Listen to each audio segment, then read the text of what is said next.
వాస్తవంగా చలికాలం అనేటటువంటిది మనకు అందరికీ తెలుసు. మంచు సాధారణంగా నవంబర్ నుంచి ప్రారంభమై డిసెంబర్కి పీక్ స్టేజ్కి వెళ్ళి జనవరి ఫిబ్రవరికి ఎండింగ్ దాకా, అంటే శివరాత్రికి శివశివ అంటూ చలిపోతుంది అని పెద్దలు చెప్తుండేవాళ్ళు. అట్లాంటి విధంగా ఉండేది చలికి సంబంధించి.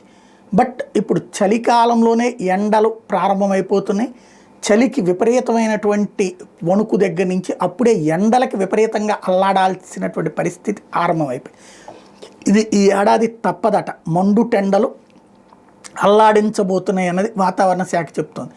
2010, 2024 అత్యంత వేడి సంవత్సరాలైతే ఈ 2025 కూడా అట్లాగే కాబోతోంది. అంతర్జాతీయ ప్రకృతి పరిణామాల కారణంగా మండుటెండలు మళ్ళీ మనం చూడబోతున్నాం. ప్రతి ఒక్కళ్ళు ఇళ్లల్లో ఏసీలని సర్వీసింగ్ చేయించుకోండి, ఫ్యాన్లు రిపేర్ చేయించుకోండి, లైట్లకు సంబంధించి ఏమైనా అవసరమైతే కనుక ఇంట్లో ఇన్వర్టర్లను సెట్ చేసుకోండి, కావలసినటువంటి ఏర్పాట్లు చేసుకోండి.